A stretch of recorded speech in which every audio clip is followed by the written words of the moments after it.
జయగర్త ma'am. నా పేరు నిధుల్ రెడ్డి మరి. మా అమ్మ పేరు మాధవి రెడ్డి మరి. మా నాన్న పేరు సుభాష్ రెడ్డి మరి. మా భగవద్గీత టీచర్ పేరు చంద్రకాళ మ్యామ్. ఈరోజు నేను 5th చాప్టర్ రెసిటేషన్ చేస్తున్నా. ఓం శ్రీ పరమాత్మనే నమః. శ్రీమద్భగవద్గీత అథ పంచమోऽధ్యాయः.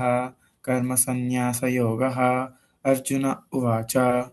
సన్యాసం కర్మణాం కృష్ణ పునర్యోగం చ శంససి యచ్ఛ్రేయ ఏతయోరేకం తన్మే బ్రూహి సునిశ్చితం. శ్రీభగవానువాచ. సన్యాసః కర్మయోగశ్చ నిःశ్రేయస్కరావుభౌ తయోస్తు కర్మసన్యాసాత్ కర్మయోగో విశిష్యతే. జ్ఞేయः స నిత్యసన్యాసి యో న ద్వేష్టి న కాంక్షతి నిర్ద్వంద్వో హి మహాబాహో సుఖం బంధాత్ ప్రముచ్యతే. సాంఖ్యయోగౌ పృథక్ బాలాః ప్రవదంతి న పండితాః ఏకమప్యాస్థితः సమ్యక్ ఉభయోర్విందతే ఫలం. యత్సాంఖ్యైః ప్రాప్యతే స్థానం తద్యోగైరపి గమ్యతే. ఏకం సాంఖ్యం చ యోగం చ యః పశ్యతి స పశ్యతి. సన్యాసస్తు మహాబాహో దుఃఖమాప్తుమయో గతః యోగయుక్తో మునిర్బ్రహ్మ న చిరేణాధిగచ్చతి. యోగయుక్తో విశుద్ధాత్మా విజితాత్మా జితేంద్రియః సర్వభూతాత్మభూతాత్మా కుర్వన్నపి న లిప్యతే. నైవ కించిత్ కరోమీతి యుక్తో మన్యేత తత్వవిత్. పశ్యన్ శృణ్వన్ స్పృశన్ జిఘ్రన్ అశ్నన్ గచ్చన్ స్వపన్ శ్వసన్ ప్రలపన్ విసృజన్ గృహ్ణన్ ఉన్మిషన్ నిమిషన్నపి ఇంద్రియాణీంద్రియార్థేషు వర్తంత ఇతి ధారయన్. బ్రహ్మణ్యాధాయ కర్మాణి సంగం త్యక్త్వా కరోతి యః లిప్యతే న స పాపేన పద్మపత్రమివాంభసా. కాయేన మనసా బుద్ధ్యా కేవలైరింద్రియైరపి యోగినః కర్మ కుర్వంతి సంగం త్యక్త్వాత్మశుద్ధయే. యుక్తః కర్మఫలం త్యక్త్వా శాంతిమాప్నోతి నైష్ఠికీం. అయుక్తః కామకారేణ ఫలే సక్తో నిబధ్యతే. సర్వకర్మాణి మనసా సన్యస్యాస్తే సుఖం వశీ.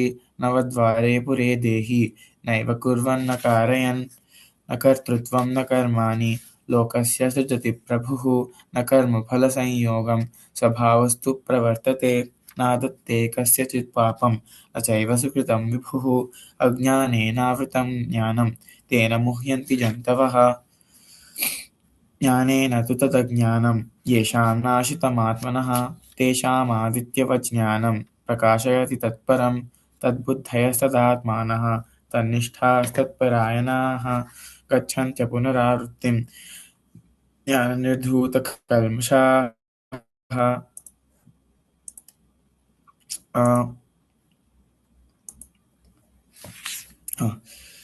విద్యావినయసంపన్నే బ్రాహ్మణే గవిహస్తిని శునిచైవ శ్వపాకే చ పండితాః సమదర్శినః.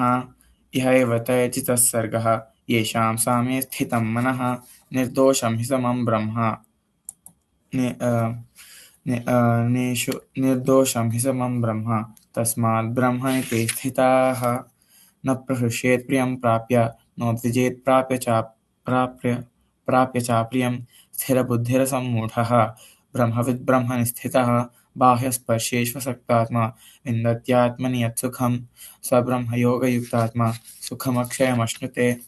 ये हि संस्पर्शजा भोगाः दुःखयोनय एव ते. आद्यन्तवन्तः कौन्तेय न तेषु रमते बुधः. शक्नोति हैव यः सोढुं प्राक्शरीरविमोक्षणात्. कामक्रोधोद्भवं वेगं स युक्तः स सुखी नरः. योऽन्तः सुखोऽन्तरारामः तथान्तर्ज्योतिरेव यः. स योगी ब्रह्मनिर्वाणं ब्रह्मभूतोऽधिगच्छति. लभन्ते ब्रह्मनिर्वाणं ऋषयः क्षीणकल्मषाः. छिन्नद्वैधायतात्मानः सर्वभूतहिते रताः. कामक्रोधवियुक्तानां यतीनामितचेतसाम् अभितो ब्रह्मनिर्वाणं वर्तते विदितात्मनां. स्पर्शान् कृत्वा बहिर्बाह्यां चक्षुश्चैवान्तरे भ्रुवोः. प्राणापानौ समौ कृत्वा नासाभ्यन्तरचारिणौ. यतेन्द्रियमनोबुद्धिः मुनिर्मोक्षपरायणाः. विगतेच्छाभयक्रोधः यस्सदा मुक्त एव सः भोक्तारं यज्ञतपसां सर्वलोकमहेश्वरं सुहृदं सर्वभूतानां ज्ञात्वा मां शान्तिमुच्छति। ओं तत्सदिति श्रीमद्भगवद्गीतासु उपनिषत्सु ब्रह्मविद्यायां योगशास्त्रे श्रीकृष्णार्जुनसंवादे कर्मसन्न्यासयोगो नाम पञ्चमोऽध्यायः।